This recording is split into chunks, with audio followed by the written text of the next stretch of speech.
Welcome again to another one of my videos. I'm Adam Long, host of Adam's Corner Podcast, former host of Movie Geeks United. Some of you know me from there.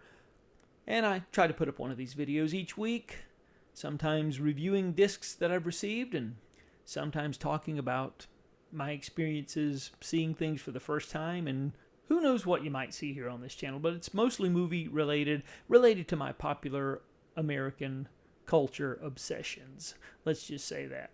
So anyway, let's take a look at the latest DVD, Blu Ray I should say, and 4K releases that I've received here in the last little bit. And so we're going to get started with some Arrow releases now. A little note on this. With the Arrow releases, I don't receive the actual, I receive what they call the check discs. And essentially, there's a little bit of a glare there. I'm hoping you can see that. Maybe, I don't know, maybe it's a little too bright for you there. Anyway, this is a check disc for the film Narc. Narc was one of the releases that I received, as well as Night Falls on Manhattan. Maybe you can see that. That's just so glary there. Sorry about that. But yeah, Night Falls on Manhattan is another one. And Crimson Peak is another release that I received from Arrow Video. And these are, like I said, check discs. I don't have the actual inserts or the copies that have the inserts and the essay booklets and all of that. But it gives me an opportunity to watch these and to tell you what the quality is on these and whether you should be spending your money to upgrade or not. So let's get right down to it. First of all, we'll take a look at Narc that I mentioned. Narc was a 2002 film directed by Joe Carnahan, who also did Smoking Aces, and he made a name for himself in the 2000s, early 2000s mostly. This was the film that he's probably most fondly remembered for, actually. It's I would say it's an urban thriller, starring Jason Patric as a police detective who's trying to figure out who shot a police officer who was undercover as a narc, and his partner, the slain officer's partner, was Ray Liotta, and Ray Liotta may not be as on the up and up as he seems. I don't want to spoil too much. If you're a fan of Narc, this is a really great looking transfer of this film. It's a Paramount release originally. Never got a Blu Ray release stateside, but it went right to 4K. This is 4K Ultra HD. If you're a fan of this film, you're going to want to pick this up. The audio is 7.1 Dolby Atmos. Fantastic audio, fantastic video. So Narc from Arrow Video, that is a must if you're a fan of that. Crimson Peak is the Guillermo del Toro haunted house, I guess you would call it, thriller. 2015, I didn't really warm up to this film when I saw it theatrically. Still not one of my favorites of Del Toro's work. However, if you're a fan of Del Toro or you're a Del Toro completist, you're going to want to get this one as well. It's another 4K Ultra HD release from Arrow Video, and it features splendid and fantastic audio and video as well. I give the audio and video on both of these probably a 5 out of 5. They're near reference quality. And there are lots of extras on both of those discs, too numerous to mention here. But you're going to be satisfied, and you get essay booklets if you get if you buy them. And the last one is Night Falls on Manhattan. This is another. This is a late '90s, 1997, directed by Sidney Lumet. First time ever on Blu Ray. This was originally a Paramount release as well. Just standard Blu Ray, but it's good enough for this film. This is you've got Andy Garcia starring as a district attorney whose father may or may not have been involved in a drug bust that went wrong. Don't want to say too much about that one either, but it's a solid thriller. There's some great performances in this. Ian Holm, Ron Leibman is fantastic in this film. If you're a fan of his, as I am, it's worth seeing for that performance, if nothing else. Again, terrific audio and video. Can't say anything negative about any of that. Of these three releases from Arrow, I would say Night Falls on Manhattan was probably my favorite as far as the actual quality of the film. But, you know, who's going to quibble? So Narc is pretty good too. So anyway, a couple of other releases here. We got a few, actually one Kino release that I didn't get around to last time, and that is Daisy Miller, which just recently arrived. There you go. Daisy Miller. Let's see if we can get that where it's a little more visible. There we go. Maybe, I don't know. This is one of those films that just legendary failure for Peter Bogdanovich. He was coming off of 3 big hits. Last Picture Show, What's Up Doc, Paper Moon, all of those critical successes, and then he decided to do this adaptation of this Henry James novel, and this was at the time that he was prominently in public display quite often with his love at the time. He was in a relationship with Sybil Shepherd. And so, I don't know, I think maybe the critics and the public had it out for him. Maybe they just had enough. I always thought this was a unjustly maligned film. It's not perfect, but it's not the megaton bomb that some would suggest. This is a new 4K scan from the original 35mm negative. Really terrific looking transfer on this from Kino. Audio commentary here by Peter Bogdanovich. This is obviously an archival commentary, and there's an introduction to the film, about 12 minutes from, I think may not be quite that long, actually. I think that I may have that confused with another intro that I saw on another release recently. But there's the intro to the film from Peter Bogdanovich, Remembering Daisy Miller with Sybil Shepherd. This is a new featurette. And a new commentary with Peter Tonguet, who is a critic and film historian. So this is, I know, a big favorite of Quentin Tarantino's. I think it's a good film too. Good solid transfer. Daisy Miller. And we get down to a couple the new film of the batch would be the MPI release of the latest from Woody Allen. And that would be, I'm trying to get this, Coup de Chance. Yeah, this is, it's standard Woody Allen territory. He's revisited this territory quite a few times. This is his first film that was not in the English language. And so this is a film in French with subtitles. This is an MPI release. It's an interesting film. It's, like I said, he's retreading some territory we've seen before. It's essentially a supposedly happily married young lady runs into an old classmate by coincidence, and then their old the old feelings are stirred up, and she starts wondering, would she be better off with her husband, and maybe even to the point of, dare we say, murder.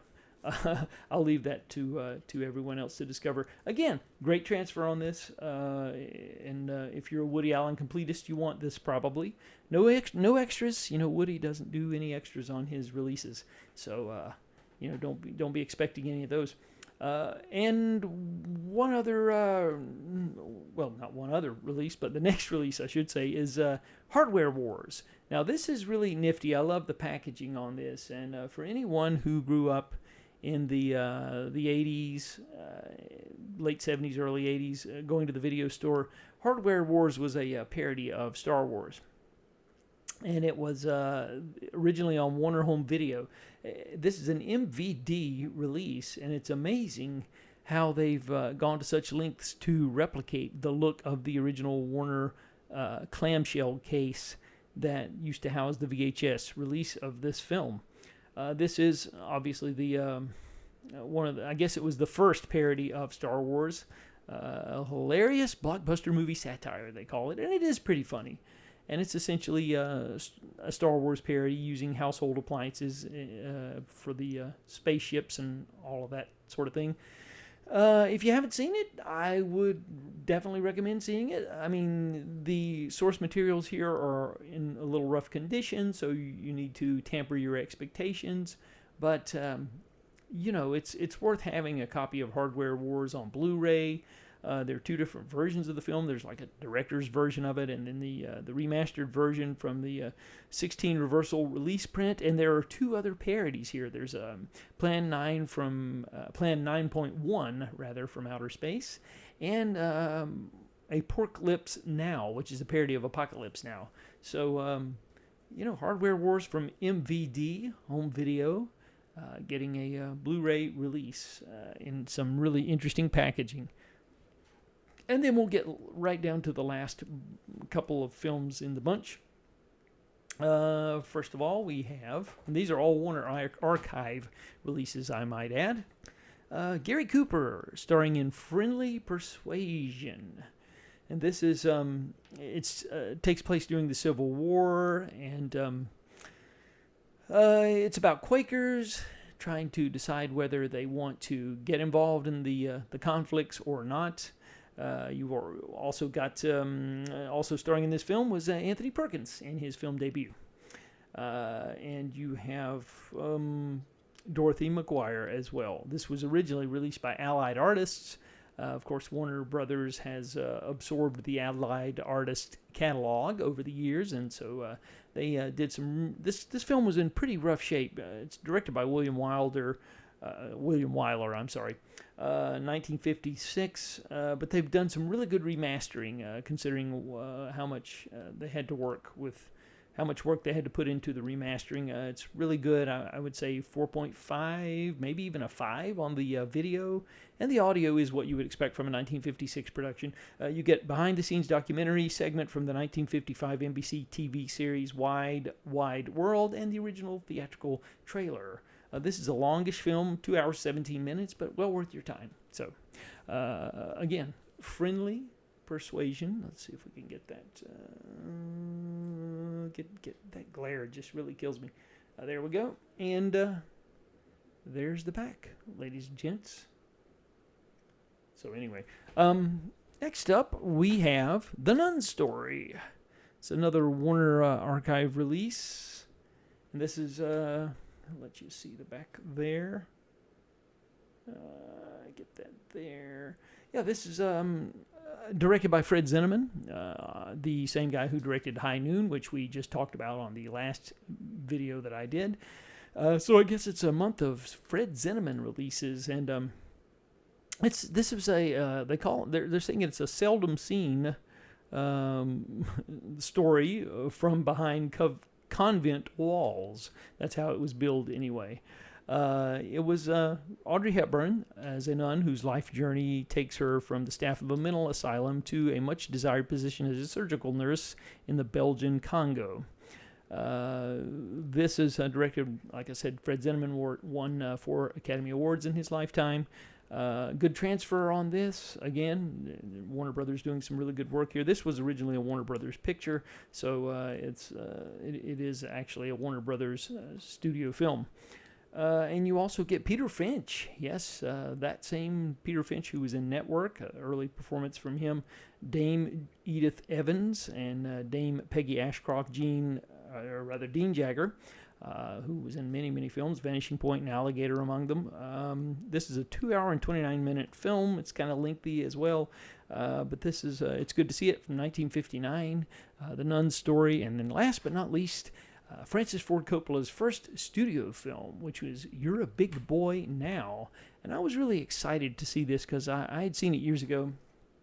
I was quite taken with it. It was his based on his. It was actually his student thesis film, and he did 2 more films for Warner Brothers. He had a 3-picture contract with Warner Brothers, and one of those films, The Rain People, was also released this month. We talked about that in the last video. You're a Big Boy Now is essentially, I guess it's a semi-autobiographical look at a college-age kid who's very similar to, I guess, Francis Ford Coppola, and he's kind of inexperienced in the ways of romance, and he's trying to find his way through all that and the awkward college stuff as well. And Karen Black is in the film. She's somewhat enamored with the character played by Peter Kastner, who is the stand-in for, I would say, Francis Ford Coppola. But he is enamored with Elizabeth Hartman, and Elizabeth Hartman is a she's a stage performer that he just really can't get enough of. And so, in other words, you've got Karen Black after him, but he's after Elizabeth Hartman, and so it all comes together. And then his parents are domineering and causing all sorts of problems. They're played by Rip Torn and Geraldine Fitzgerald, the real-life married couple, and they are playing a married couple in the film, of course. And Elizabeth Hartman was always such a tragic figure. She was she was coming a year off of being in the film a Patch of Blue, where she played a blind girl who was helped by Sidney Poitier to get out of her terrible circumstances. And it's a beautiful film, and Warner Archive released that a couple of years ago. She unfortunately leapt out of a building to her death in 1987, only 21 years after this film was released. And she's in several other great films, Walking Tall, the original 1973 Walking Tall, and she's in The Beguiled with Clint Eastwood, and she also does the voice of Mrs. Brisby in The Secret of Nim. I always was haunted by her story, and so seeing her in this film, she's totally the antithesis of what ultimately the depression that she suffered. You wouldn't evidence her having any sorts of mental illness or depression by watching her performance in this film, because it's so quite lively and filled with life, which makes it all the more tragic, and it just makes you wonder what would have happened to her if she had not met such an untimely end. But anyway, this is a comedy, though. Let's not get too serious about it. This is a very funny movie. I laughed out loud a couple of times rewatching it. The transfer here, again, very, very good. And it's a new restoration done by American Zoetrope. Well, actually, 2018 American Zoetrope, which is Francis Ford Coppola's company. They've been resurrecting some of his older titles that needed some restoration work, and this was one of them. And you don't get much in the way of extras here, though. You get a theatrical trailer, and that is it. And I meant to say on a Nun Story, you only get a theatrical trailer as well. So anyway, you're a big boy now. I would recommend it. It's more of a recommend for people who are fans of 60s cinema. I don't know if contemporary audiences will respond to it as strongly as I did, but I really think it's a delightful film, and there's a lot to like about it. And almost requires multiple viewings because he's throwing so much at you in the film. And it also features some interesting songs by the Lovin' Spoonful and John Sebastian on the vocals there. So anyway, that's the latest batch of titles that I've received. And just thought I would update everybody on those in case you wanted a visual component to... I'll be doing my Blu Ray show here in a couple of weeks for my podcast. Where I'll go through all of the titles for the month, but this was this is a bonus that I do for people who want to see the actual video component. Thank you for tuning in and all of that, or tuning in, watching. You're not tuning in. This is not a television show. I know that. Old habits die hard. But anyway, thanks for watching. Really appreciate it. And thanks for those of you who have been following me and commenting. I love the comments. I love interacting with all of you out there. I'm just a movie geek at heart, and I just love conversing with people who love the sort of things that I do. So thanks again, and just like, subscribe, or just send me a message. I would love to interact with you. And until next time, spin those discs.